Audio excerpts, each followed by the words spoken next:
UDF സർക്കാർ അധികാരത്തിൽ വന്നു 2 മാസം കഴിഞ്ഞപ്പോഴേക്ക് ഈ കമ്പനി ഫ്രഷ് കട്ട് എന്ന് പറയുന്ന മാലിന്യമുണ്ടാക്കുന്ന കമ്പനി അടച്ചുപൂട്ടാൻ തീരുമാനിച്ചിരിക്കുന്നു എന്ന സുപ്രധാനമായ തീരുമാനമാണ് ഇന്ന് സർക്കാർ നേരിടുന്ന പോലെ അടിച്ചമർത്തുന്ന ഒരു സമീപനമാണ് കേരളം ഭരിച്ചിരുന്ന ഇടതുപക്ഷ സർക്കാർ സ്വീകരിച്ചത്.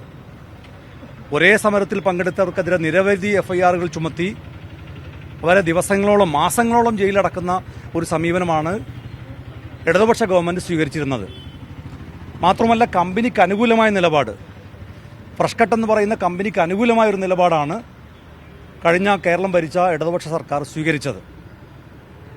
എന്നാൽ ഈ കമ്പനി ഉണ്ടാക്കുന്ന ദുർഗന്ധം എല്ലാവർക്കും ബോധ്യമായിട്ട് പോലും ആ കമ്പനിയെ സഹായിക്കുന്ന ഒരു നിലപാടാണ് കഴിഞ്ഞ സർക്കാർ സ്വീകരിച്ചതെങ്കിൽ ഇക്കഴിഞ്ഞ നിയമസഭാ തെരഞ്ഞെടുപ്പിന്റെ സമയത്ത് ജനങ്ങൾക്ക് ഞങ്ങൾ നൽകിയ ഉറപ്പ്, കേരളത്തിലൊരു ഭരണമാറ്റമുണ്ടായി UDF അധികാരത്തിൽ വന്നാൽ ഈ ദുർഗന്ധമുണ്ടാക്കുന്ന മാലിന്യം ഉണ്ടാക്കുന്ന കൊടുവള്ളി മണ്ഡലത്തിലെ കട്ടിപ്പാറ, ഓമശ്ശേരി, താമരശ്ശേരി പഞ്ചായത്തുകളെയും സമീപ നിയോജകമണ്ഡലമായ തിരുവമ്പാടി മണ്ഡലത്തിലെ വിവിധ പ്രദേശങ്ങളെയും ഗുരുതരമായി ബാധിക്കുന്ന, ജലാശയങ്ങളെ മലിനമാക്കുന്ന, പുഴകളെ മലിനീകരിക്കുന്ന, ദുർഗന്ധം വമിപ്പിക്കുന്ന ഈ കമ്പനി അടച്ചുപൂട്ടുമെന്നായിരുന്നു തെരഞ്ഞെടുപ്പ് കാലത്ത് ഞങ്ങളുടെ വാഗ്ദാനം.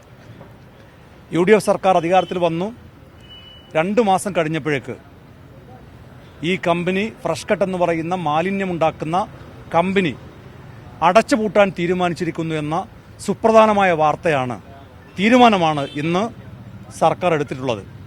ഇക്കഴിഞ്ഞ ദിവസം കനത്ത മഴ വന്നപ്പോൾ പുഴയുടെ സമീപത്ത് പ്രവർത്തിക്കുന്ന ഈ കമ്പനിയിലേക്ക് വെള്ളം കയറുകയും കമ്പനിക്കകത്തെ ഫ്രഷ് കട്ട് എന്ന് പറയുന്ന കമ്പനിക്കകത്തെ മാലിന്യങ്ങൾ പൂർണ്ണമായും പുഴയിലേക്ക് എത്തുകയും, ഇരുതുള്ളിപ്പുഴ എന്ന് പറയുന്നത് നിരവധി കുടിവെള്ള പദ്ധതികളുള്ള ഒരു പുഴയാണ്. അത് കാരണം ആ കുടിവെള്ള പദ്ധതികളൊക്കെ മുടങ്ങുകയും ചെയ്യുന്ന ഒരു സാഹചര്യമുണ്ടായി. ഞാൻ MLA എന്ന നിലക്ക്, മണ്ഡലം MLA എന്ന നിലക്ക് നേരിട്ട് ആ സ്ഥലത്തെത്തുകയും അത് പരിശോധിക്കുകയും അത് നേരിട്ട് ബോധ്യപ്പെടുകയും ചെയ്തു. അന്ന് തന്നെ കോഴിക്കോട് ജില്ലാ കലക്ടറോട് ഈ കമ്പനിക്ക് സ്റ്റോപ്പ് മെമ്മോ കൊടുക്കണം എന്നാവശ്യപ്പെട്ടു. ഇന്നലെയും ഇന്നുമായി ബഹുമാനപ്പെട്ട വ്യവസായ മന്ത്രിയോടും അതുപോലെ തന്നെ ബഹുമാനപ്പെട്ട കേരളത്തിൻ്റെ മുഖ്യമന്ത്രിയോടും സംഭവത്തിൻ്റെ ഗുരുതരമായ സാഹചര്യം വിശദീകരിച്ചു.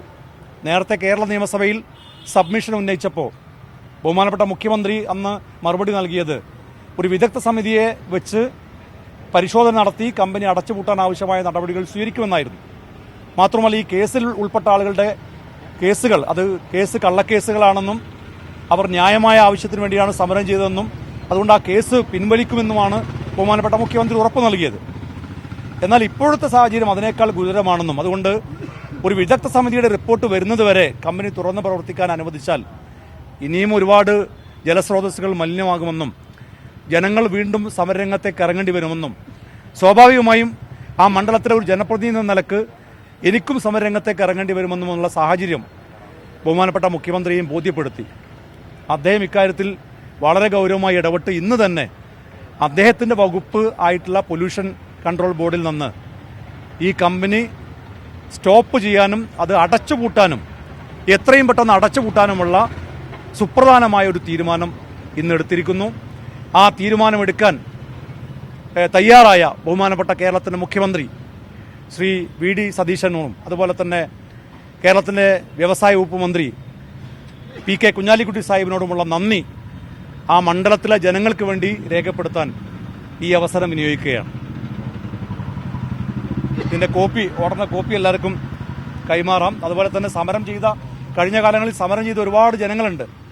ആ ജനങ്ങളുടെ ഒരു വിജയമാണ്, അവരുടെ പോരാട്ടത്തിൻ്റെ വിജയമാണ്.